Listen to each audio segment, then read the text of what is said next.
স্ত্রী পরকীয়া করে সন্তান জন্ম দিলে দায়িত্ব নিতে হবে স্বামীকে। নজিরবিহীন পর্যবেক্ষণ সুপ্রিম কোর্টের।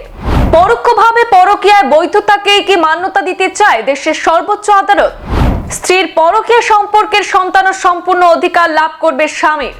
সুপ্রিম কোর্টের মতে স্ত্রী পরকীয়া সম্পর্কের ফসলের মালিকানা নিতে হবে স্বামীকে।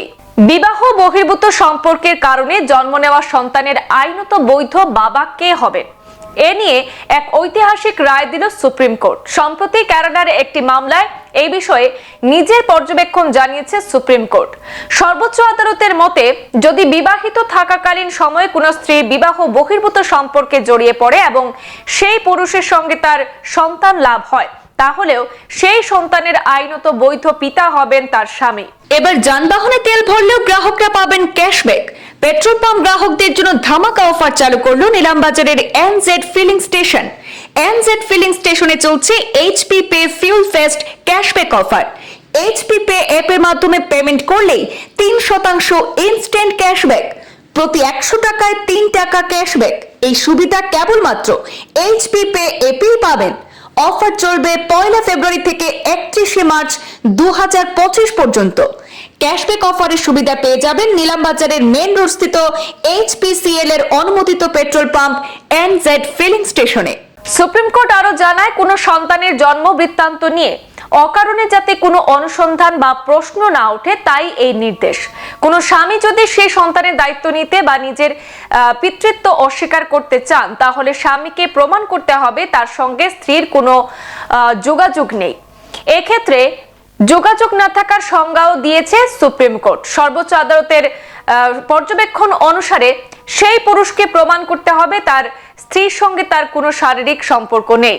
সুপ্রিম কোর্টের হঠাৎ কেন এই ঐতিহাসিক রায়, তা নিয়ে প্রশ্ন ওঠে। এই ঘটনার সূত্রপাত কেরালায়। 2001 সালে জন্ম হয় মিলান জোসেফের। আর সেই সময় তার মা রাজু কোরিয়ান নামক ব্যক্তির সঙ্গে বিবাহ বন্ধনে আবদ্ধ ছিলেন। পরে ডিভোর্স হয়ে যায় তাদের মধ্যে।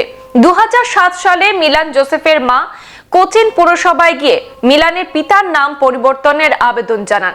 মহিলা আরো জানান যে ইভান রথিনাম আসলে মিলানের জন্মদাতা পিতা, কিন্তু পুরসভা সাফ জানিয়ে দেয় আদালতের নির্দেশ ছাড়া পিতার নাম পরিবর্তন সম্ভব নয়। এরপরেই ওই মহিলা ফার্স্ট এডিশনাল মুন্সিফ কোর্টে একটি ফৌজদারি মামলা দায়ের করেন।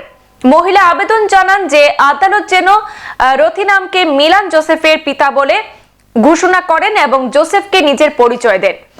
এ বিষয়ে বিস্তর আইনি লড়াইয়ের পর কেরালা হাইকোর্ট হয়ে মামলাটি সুপ্রিম কোর্ট পর্যন্ত গড়ায়, অর্থাৎ সর্বোচ্চ আদালতে যায় সেই মামলাটি।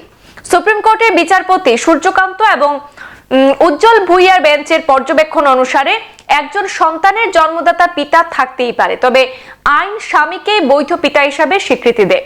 আদালতের মুদ্রা বক্তব্য যে স্ত্রী পরকীয়া সম্পর্কের সন্তানকেও পিতার মর্যাদা দিতে হবে স্বামীকে। স্ত্রী পরকীয়া সম্পর্কে সন্তান ও স্বামীর সম্পূর্ণ সম্পত্তির অধিকারও লাভ করবে। সুপ্রিম এই ঐতিহাসিক সিদ্ধান্ত নিয়ে দেশ জুড়ে আইনজ্ঞ মহলে ব্যাপক চর্চা শুরু হয়েছে। সংবাদ এ পর্যন্তই, ফিরছি পরবর্তী অন্যান্য আপডেট নিয়ে। ধন্যবাদ।